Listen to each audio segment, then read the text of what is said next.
માંજલપુર પેટા ચૂંટણીના પ્રચારમાં મુખ્યમંત્રી ભૂપેન્દ્ર પટેલ સોસાયટીના પ્રમુખ સાથે સંવાદ. મુખ્યમંત્રી ભૂપેન્દ્ર પટેલનું સંબોધન. ચૂંટણી આવે એટલે મળવાનું તો થાય, જે વાતો ના સાંભળી હોય તે સાંભળવાની થાય. પીએમએ વિકાસની રાજનીતિ શરૂ કરી.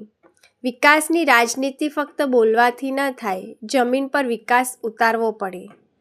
અગાઉ લોકો મુખ્યમંત્રી પાસે બેઝિક સુવિધાની માંગણી કરતા, લાઇટની માંગણી કરતા હતા. નીતિ આયોગે જાહેરાત કરી. આજે દેશમાં ધંધા રોજગારમાં ગુજરાત અગ્રેસર છે. નરેન્દ્ર મોદી આવ્યા બાદ વિદેશનો ભરોસો ભારત પર વધ્યો. ચૂંટણી આવે એટલે રોજગારીની વાત થાય.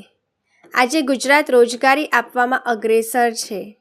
વન નેશન વન ટેક્સમાં પણ ગુજરાતમાં ટેક્સની આવક વધી. નીતિ આયોગ મુજબ આર્થિક ક્ષેત્રમાં ગુજરાત મજબૂત છે. કોઈ ઉમેદવારનો સ્વભાવ અલગ હોય, એના કારણે ગુસ્સો કમળ પર ના ઉતારવો જોઈએ. સીએમનું વરસાદ અંગે સંબોધન. આજે 42 ઇંચ વરસાદ પડે, આપણે એક થઈ લડીએ છીએ એટલે જ આગળ વધીએ છીએ. સતીશ પટેલ યોગેશ કાકા જેમ જ કામ કરશે. જ્યાં અમારી સીટ ન હોય ત્યાં પણ અમે કામ કરીએ છીએ. તમે ક્વોલિટીવાળા કામ કરાવજો. મહામંત્રીઓ સાથેના સંવાદ કાર્યક્રમમાં આપણી સૌની સાથે મંચ ઉપર ઉપસ્થિત વિધાનસભાના દંડક શ્રી બાલકૃષ્ણભાઈ શુક્લ, મેયર શ્રીમતી ગીતાબેન મકવાણા, અમારા સાથી ધારાસભ્ય શ્રી કેયુભાઈ રોકડિયા, પ્રદેશ ભાજપના ઉપપ્રમુખ શ્રી રસિકભાઈ પ્રજાપતિ, વડોદરા શહેર ભાજપ પ્રમુખ ડોક્ટર જયપ્રકાશ સોની, માંજલપુર વિધાનસભાના ઉમેદવાર શ્રી સતીશભાઈ પટેલ, આમંત્રિત સર્વે ચૂંટણી આવે એટલે વાતો બધી ના સાંભળી હોય સાંભળવા મળે.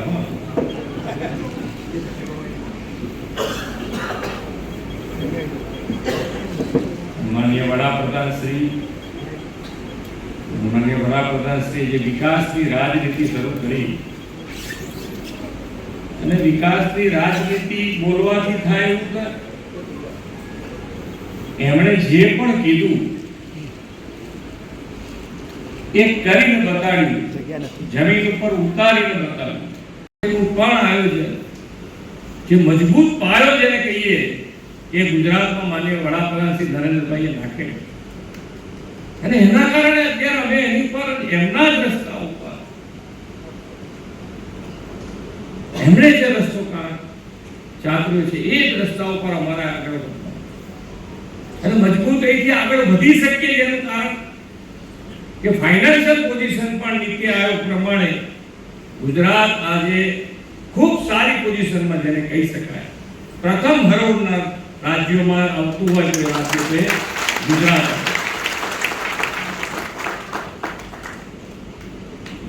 કેટલા વર્ષ થયા ટોયલેટ બનાવતા, કેટલા વર્ષ થયા ઘેર ઘેર ગેસ આવતા, કેટલા વર્ષ થયા.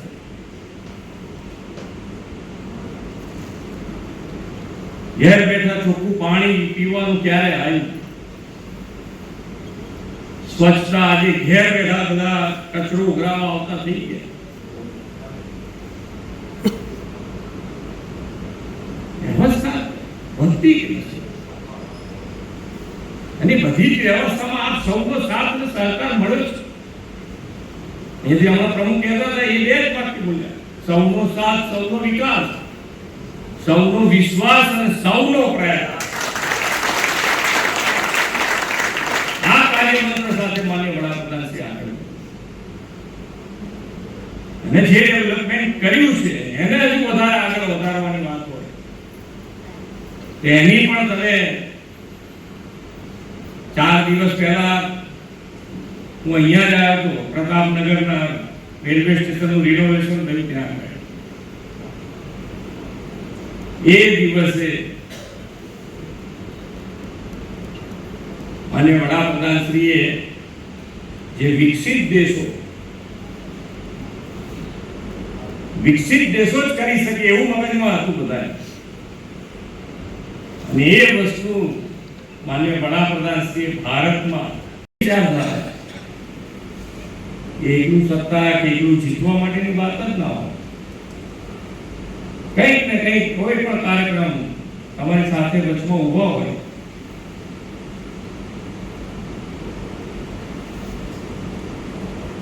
અને એ જ વિશ્વાસ સાથે અમે તો કાયમ કહીએ છીએ કે જે અત્યારે જે અમારી પોઝિશન છે, ફાઇનાન્શિયલ પોઝિશન એ ગુજરાતની સારી છે, વિકાસના જે કામો કરવા હોય અમે કહીએ છીએ કે તમે ક્વોલિટી વાળા કામ કરાવો તો 5 વર્ષમાં તો તમે થાકી જશો કે હવે શું કામ લઈને જવું.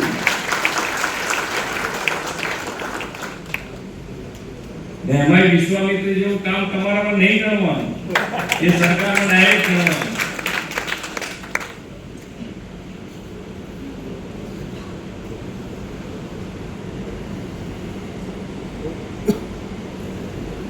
ચાલો પાછા ફરી મળીશું.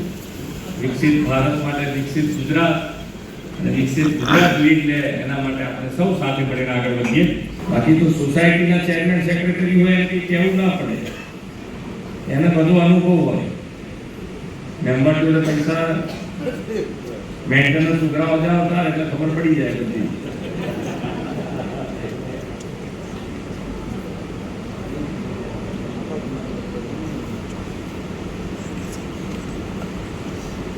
જ્યારે આવું પાઈ લેક્ચર હોય ત્યારે થોડું વધારે આપણે બધાના મગજમાં આમાં કે સીટ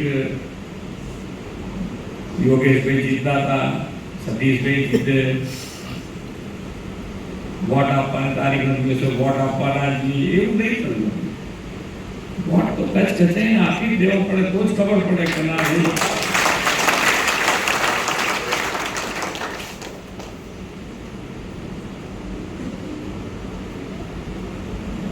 અને સતીશભાઈ પણ યોગેશભાઈની જેમ કામ કરશે એવો મને વિશ્વાસ છે.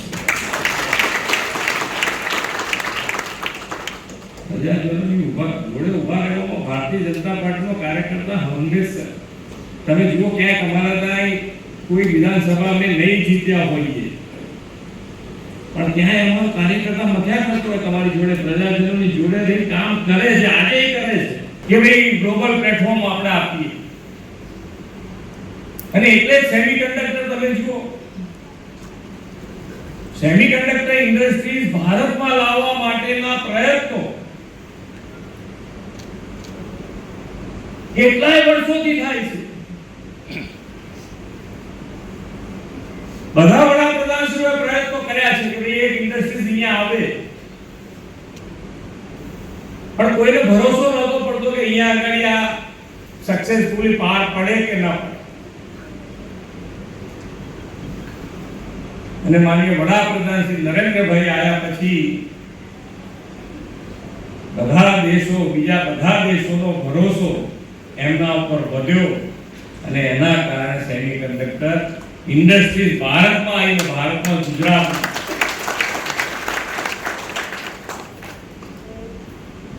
અને ત્રણની શરૂઆત થઈ. આ વિકાસની રાજનીતિ દરેક જણ સુધી પહોંચે, ઘેર ઘેર સુધી પહોંચે એનો માટેનો પણ પ્રયત્ન છે કે કોઈ સિટી વિસ્તાર નહીં, ગામે ગામ સુધી નાનો માણસ, સેવાડાનો માણસ એ મુખ્ય પ્રવાહમાં આવે એના માટેનો હર હંમેશા અમે પ્રયત્ન કર્યો. નાગરિક દેવો ભવ ઉદ્દેશ સાથે દરેક નાગરિકની સુખાકારીનો પ્રયત્ન. આપણે કહેવત છે કે પહેલું સુખ તે જાતે ન રહે. આપણું સ્વાસ્થ્ય સારું હોય તો જ પછી આગળ બીજું બધું થાય. ટોયલેટની સુવિધા ના હોય, પાણી પીવાનું વ્યવસ્થા ના હોય, રોડ રસ્તા ના હોય, વીજળી ના હોય, અને બધી જ વ્યવસ્થા કરી અને યોગથી આયુષ્યમાન કર્યું કે ભાઈ યોગ કરો તો સારામાં સારું છે. પણ આજે આપણી રોજબરોજની જિંદગી એવી થઈ ગઈ છે કે રીલ કલાક સુધી જોઈએ પણ યોગ તો નહીં કરીએ. કેમ નહીં કરીએ? તો કે ભાઈ આયુષ્યમાન કાર્ડ છે મારી પાસે, પહોંચી વળાયેલું છે.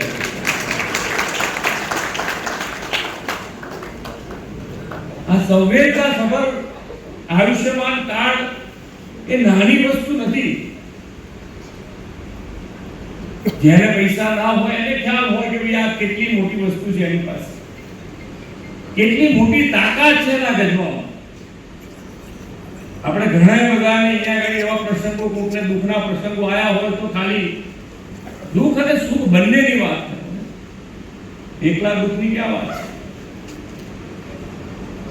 આપણા કોઈ મિત્ર હોય, સગા સંબંધી હોય, એના ત્યાં કોઈ પરિસ્થિતિ એવી આવી હોય તો આપણે જઈને ખાલી ઊભા રહીએ છીએ કે હું બેઠો છું. એ મદદ લેતો નથી હોતો, એની તાકાત ગજબની વધી જાય અને એનું કામ પૂરું કરી દે. એ તાકાત છે આયુષ્યમાન કાર્ડમાં, એ તાકાત છે. અને વડીલો માટે તો કોઈ આવક મર્યાદા નહીં. 70 વર્ષ ઉપર દરેક વડીલનું આયુષ્યમાન કાર્ડ નીકળે, એને જ્યારે જવું હોય ત્યારે આ વ્યવસ્થા મળી જાય, એની વ્યવસ્થા કરવી.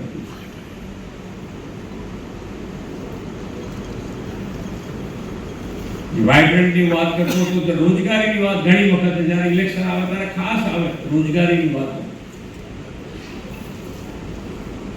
પણ રોજગારી માટેની વ્યવસ્થા શું હોઈ શકે? સરકારી નોકરી એક જ રોજગારી છે? સરકારી નોકરી કેટલી હોઈ શકે? આપણને ઘણા એમ હોય કે ભાઈ જ્યારે વિદેશમાં જાય પછી આપણા ત્યાં તો ક્યારે આવે ક્યારે નહીં, કોઈ નથી. ત્યારે આપણે પણ એટલા જ જોરથી આગળ વધીશું અને એ આત્મવિશ્વાસ સાથે ભારતીય જનતા પાર્ટીનો આત્મવિશ્વાસ જે છે અને એના કારણે જ આ કરી શક્યા છે.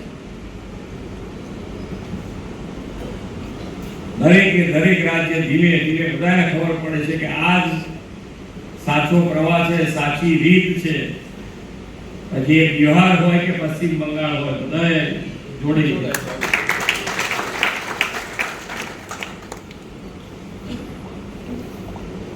શકે. અમારા ઉમેદવારોમાં આટલા બધા પાર્ટી આજે મોટું વટવૃક્ષ બન્યું છે. કોઈ ઉમેદવાર, કોઈ કાર્યકર્તા, એનો સ્વભાવ આગો પાછો હોઈ શકે ક્યાં. પણ એના સ્વભાવના કારણે કોઈ કેમ કે હું તો ભાજપના કમળ ઉપર કાઢું, એવું તો ના હોય.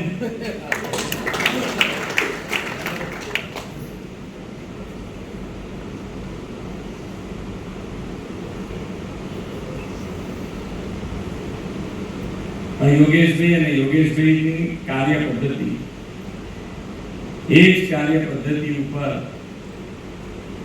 8 ટર્મ ચૂંટાવવું એટલે એ તમારો કેવો વિશ્વાસ એમના ઉપર. 5 વર્ષમાં લોકો કંટાળી જતા હોય છે, નથી કંટાળી જતા? 5 વર્ષમાં તો કે હવે યાર આના તો ગમે તેમ કંઈક કરવું પડે.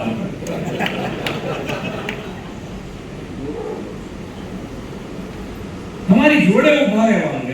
યોગેશ કાકાને ટેવ શું છે? તમારું કામ લઈ જવાનું, જે ડિપાર્ટમેન્ટનું હોય એ. એમને સમજણ હોય, સૂઝ ના હોય તો તમારી જોડે આવીને ઉભા રહી જાય. ચાલો હું આવું તમારી જોડે, કેમ ના થાય?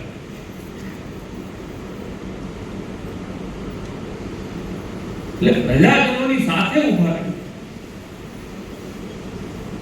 પરિસ્થિતિ ગમે તે આવી શકે. અત્યારે વરસાદ તમે જુઓ, 42 ઇંચ વરસાદ એક વલસાડ જેવામાં પડે, પણ બધા સાથે રહીએ છીએ. પ્રજાજન હોય, અધિકારી હોય, ચૂંટાયેલો જનપ્રતિનિધિ હોય, બધા એક થઈને સરકાર સાથે બધા એક થઈને આપણે લડીએ છીએ. કોઈ પણ મુશ્કેલી આવે, કોઈ બેઠું હોય તો 5% હોય, તો કોઈ વધારે જોર મારે તો 6% કરી દે. બાકી 93% 94% લોકોનું બીજું કરવાનું કેવી રીતે? એની વ્યવસ્થા કરવી પડે. ખાલી બોલવાથી કેમ થાય? એની વ્યવસ્થા કરી છે. આજે તમે જુઓ 2003માં જ્યારે માન્ય નરેન્દ્રભાઈ મુખ્યમંત્રી બન્યા 2001માં, ત્યારે અહીંયા આગળ MSME એ 1,80,81,000 હતા. એક્ઝેક્ટ કંઈક થોડો ઘણો ફેરફાર હોઈ શકે, પણ આજે આ 25 વર્ષમાં એની સંખ્યા થઈ છે 42 લાખ.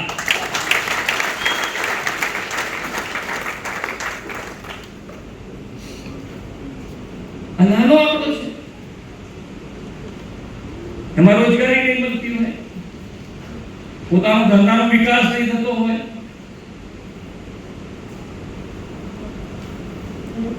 ઇન્ડસ્ટ્રીઝને જોઈતી બેઝિક જરૂરિયાતો પૂરી નહીં પડતી હોય સરકાર તરફથી.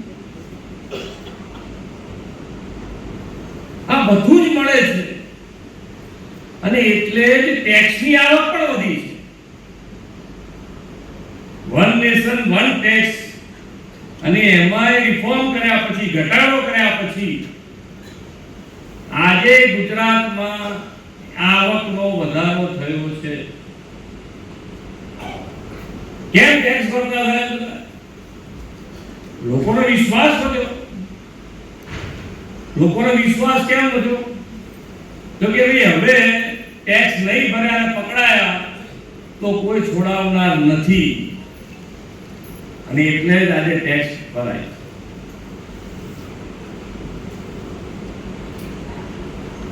અને દરેક વાતમાં જ્યારે ડેવલપમેન્ટની કોઈ પણ વાત આવશે તેની અંદર પૈસા તો જોઈશે.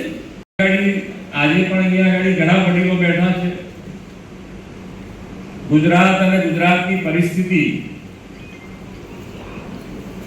વિકાસની વાત કરવા તો ગુજરાતને જે બેઝિક કહેવાય કે ભાઈ લાઇટની વ્યવસ્થા, પાણીની વ્યવસ્થા, રોડ રસ્તાની વ્યવસ્થા કેવી હતી, અને માનનીય મુખ્યમંત્રી જોડે જ્યારે માનનીય વડાપ્રધાન શ્રી અહીંયા મુખ્યમંત્રી હતા ત્યારે બધા જાય તો શું કહેતા, શેની માંગણી કરતા? તો સિટી વિસ્તારમાં કદાચ આ પ્રધાન તો લાઇટ હોય, પણ ગ્રામ્ય વિસ્તારમાં કે ભાઈ વાળું ટાઈમે અમને લાઇટ આપો તો ઘણું થઈ જાય, એમ આવી રજૂઆત કરતા. એ પરિસ્થિતિમાંથી ગુજરાત આજે વિકાસની રાજનીતિમાં કયા લેવલ સુધી પહોંચ્યું? તો હમણાં 3-4 દિવસ પહેલા નીતિ આયોગે જાહેર કર્યું કે ભારત દેશમાં ધંધા રોજગાર માટે બેસ્ટ ડેસ્ટિનેશન હોય તો એ ગુજરાત છે.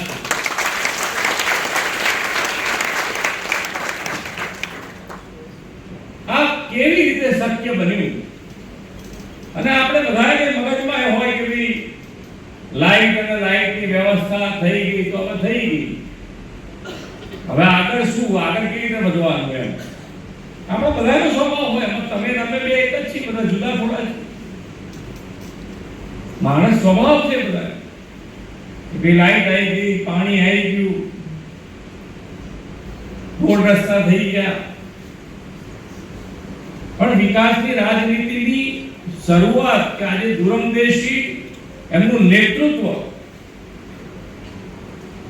કે 2003માં એમણે વાઇબ્રન્ટ શરૂ કર્યું, તો એ વખતે ગ્લોબલ પ્લેટફોર્મ ગુજરાતમાં આપે, એ પ્લેટફોર્મ પૂરું પાડવા માટે 2003 થી વાઇબ્રન્ટ શરૂ થયું, અને એના કારણે આજે ગુજરાતમાં જે દુનિયાની પહેલી 500 જે કંપનીઓ હોય એમાંથી 100 થી વધારે કંપનીઓ ગુજરાતમાં